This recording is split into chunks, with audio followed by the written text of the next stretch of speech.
Som veľmi rád, že ďalším hosťom je primátor Martina Andrej Hrnčiar. Vítajte u nás. Dobrý večer. Príjemný dobrý večer. Vidíme to krásne ocenenie hneď pred vami.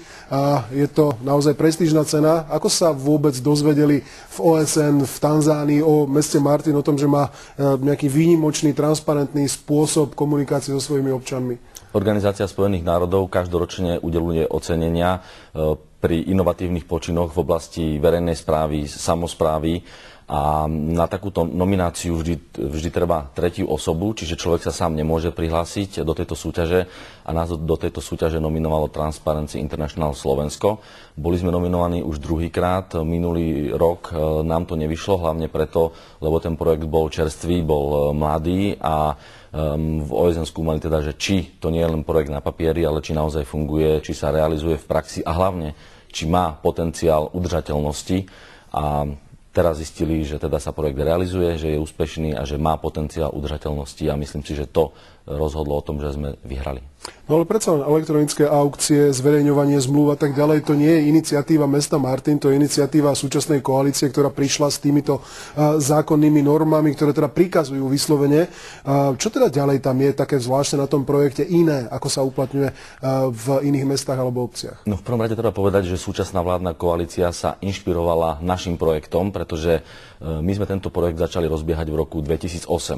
My sme vtedy zaviedli balík protikorupčných opatrení v 17 oblastiach verejného života a vypracovali sme kompletný materiál, ktorý som dal potom schváliť poslancom Mestského zastupiteľstva, ktorí rozhodli a v podstate, kým prišla táto vládna koalícia, tak náš projekt už bežal a ja som veľmi rád, že sa súčasná vládna koalícia nechala inšpirovať týmto projektom a že niektoré časti dala do vládnych návrhov zákonov.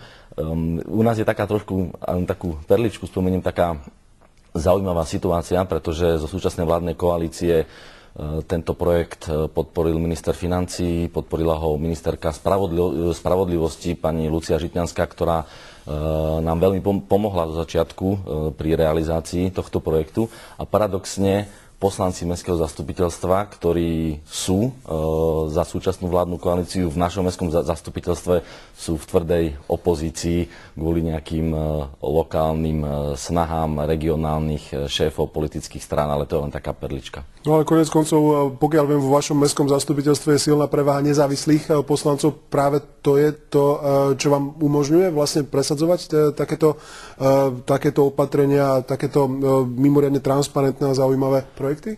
To nie je náhoda, že v Martine je primátor nezávislý a že je tam výnimočný počet nezávislých poslancov z 31 17 poslancov, nadpolovičná väčšina. Je to práve kvôli tomu, že sa snažíme ľuďom vysvetliť, v čom je zmysel tohto projektu, že sú pre nás dôležití nielen vtedy, že verejné veci nemusia ovplyvňovať len vtedy, keď idú k volebným urnám, aby si volili svojich, nerad používam slovo politikov, ale volených zástupcov, ale že sú pre nás zaujímaví počas celého volebného obdobia, že im dávame šancu ovplyvňovať veci verejné počas celého volebného obdobia a nielen v ten deň, keď vhádžu listok do urny. Takže Martinčan nemá problém zdvihnúť telefón, napísať e-mail, osloviť priamo toho svojho voleného zástupcu? Absolútne nie. My robíme napríklad, ja robím deň otvorených dverí, kedy každý prvý pondelok v mesiaci môže ktokoľvek prísť do mojej kancelárie bez toho, aby sa nahlásil a prebrať hociaký problém. Robíme dni mestskej časti, kedy dopredu zverejníme, že s poslancami za danú mestskú časť pôjdeme určitou trasou, ktorá je aj presne harmonogramo časovaná, kde ľudia nás čakajú, obyvateľia tej mestskej časti a riešime rôzne problémy v konkrétnej mestskej časti. Čiže ľudia musia pocítiť blízkosť a práve politické strany robia to, že sa zaujímajú o ľudí len v čase volieb a ja si myslím, že aj v týchto komunálnych voľbách to ľudia v Martine politickým stranám spočítali. Ja som veľmi rád, že politické strany nemajú absolútne žiadny vplyv na riadenie nášho mesta. Samozrejme nám to robí aj trochu problémy, lebo sa snažia o to, aby mohli ovplyvňovať život v meste, ale chvála Bohu sa im to nedarí. No, dovolte mi ale takú trocha rýpavú otázku. Nie je to tak na oko, iba akože to dobre vyzerá a popri tom ten efekt zatiaľ zostáva nejasný. Prináša to naozaj konkrétne výsledky v zlacňovaní, povedzme, verejných obstarávaní, ktoré robíte, v šetrení peňazí, ktoré je teraz v súčasnosti tak potrebné. Prinášajú naozaj tie opatrenia tento konkrétny efekt, alebo teda je to naozaj iba v duchu alebo v rovine toho ocenenia, teda, že sme fajn a cítime sa, aký sme dobrí, transparentní, ale reálne ten efekt je aký teda? My vieme vydokladovať, isté veci sa dajú spočítať, isté veci sa spočítať nedajú. Čo sa dá spočítať je napríklad úspech pri elektronických aukciách, kde sme dokázali ušetriť v priebehu 2 rokov viac ako 300 000 eur, čo je pre samosprávu úžasné číslo a tieto finančné prostriedky sme mohli investovať do ďalších investičných akcií. Dôležité je povedať to, že sa minimalizuje priestor na korupciu, že dávame ľuďom možnosť zasiahnuť do nášho rozhodovania v podstate kedykoľvek v tom procese počas celého volebného obdobia.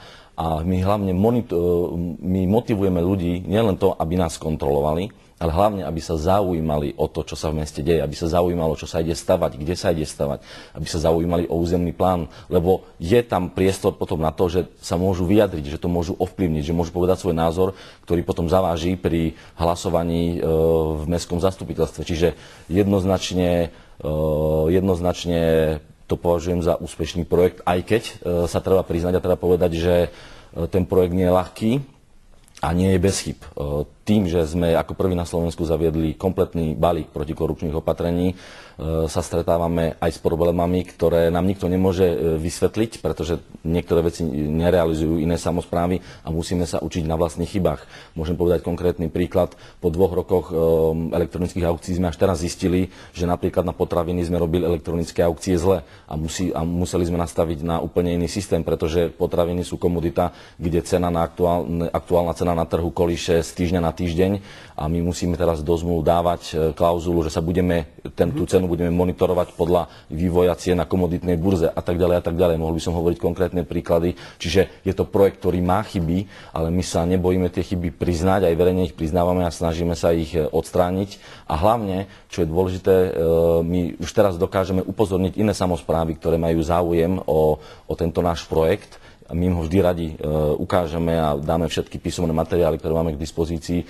ale už ich vieme upozorniť na chyby, aby nerobili také chyby, aké sme urobili my. Takže je to vo forme nejakého manuálu, ktorý dokážete poskytnúť aj iným samosprávam a oni ho potom môžu úspešne realizovať? Máte na to nejaký copyright, nejaké know-how, nejaké autorské právo? My sme za to zaplatili. Spoločnosti Transparency International, ktorí niekoľko mesiacov mravenčej práce strávili na úrade a urobili kompletný audit rôznych tých oblastí, rôznych politík a vypracovali komplexný materiál, ktorý sme následne my museli posúdiť a dať do poriadku, aby bolo v súlade so zákonmi Slovenskej republiky, lebo to neznamená, keď ideme nad rámec zákona, že môžeme zákon porušovať. Tam sme sa trochu nezhodli so spoločnosťou Transparency International, čo sa napríklad odzrkadlilo aj teraz v januári, keď nás kritizujú neprajníci tejto ceny, že sme boli až na 33. mieste, čo sa týka uverejňovania zmluv na internete. Zákon nadobudol platnosť a účinnosť 1. januára a my sme zmluvy zverejňovali ďaleko predtým, ale neporušovali sme zákon na ochranu osobných údajov pri fyzických osobách, tak ako to určuje zákon. A máme na to aj papier z úradu na ochranu osobných údajov a iné mestá, ktoré sa dostali pred nás v tomto hodnotení, tento zákon porušili a preto získali väčší počet bodov, ale myslím si, že toto nie je správny krok. Vy ste dokonca jeden, a myslím možno jediný primátor, ktorý si obmedzil právomoci. Z akého dôvodu? Celý tento projekt vznikol aj možno taký ten počiatočný impuls vzniku tohto projektu bolo moje sklamanie po nástupe do funkcie z vecí, ktoré som našiel na úrade, ktoré som zistil, ktoré boli urobené v súlade so zákonom, ale neboli urobené v prospech mesta. Napríklad dlhodobé nevypovedateľné zmluvy, ktoré boli uzatvorené v súlade so zákonom, opakujem, ale boli urobené tajne, boli urobené za zavretými dverami, nikde neverejnené a nikto o tom na úrade nevedel. A my teraz musíme plniť tieto zmluvy a nedajú sa vypovedať. A keby sme ich chceli vypovedať, tak musíme zaplatiť obrovské peniaze. To znamená, to obmedzenie tých právomocí spočíva v čom? Spočíva v tom, že sme stanovili, že ja ako primátor môžem podpísať zmluvu maximálne napríklad nájomnú do 5 rokov a predtým aj teraz to môže urobiť primátor na 30 rokov, aj na 50 rokov. Jednoducho, my sme si to obmedzili, ja som to obmedzil na 5 rokov a každá zmluva na 5 rokov musí prejsť mestským zastupiteľstvom. Čiže nemôže sa stať, že nejakému kamarátovi podpíšem zmluvu na predaj, na prenájom nejakého mestského lukratívneho majetku, tak ako sa to u nás stalo, a nielen u nás, ale vidíte, čo sa stalo v Bratislave, že boli podpísané zmluvy, ktoré sa teraz riešia a ja si myslím, že pán bývalý primátor to podpísal v súlade so zákonom a to, že by to malo byť nevýhodné pre mesto, to už je druhá vec. Pán primátor, budeme vám držať palce vo vašich ďalších snách. Samozrejme, transparentnosť je veľmi dobrá vec. Ak sa občania zaujímajú o veci verejné, je to ešte lepšie. Takže veľa úspechov a dúfam, že sa stretneme opäť v ďalšej relácii Téma dňa. Príjemný večer. Príjemný večer. Dámy a páni, Téma dňa sa končí. Vďaka za vašu pozornosť a čas, ktorý ste jej venovali. Pri ďalšej Téme dňa sa stretneme opäť v piatok v rovnakom čase o 19:55. Dovidenia.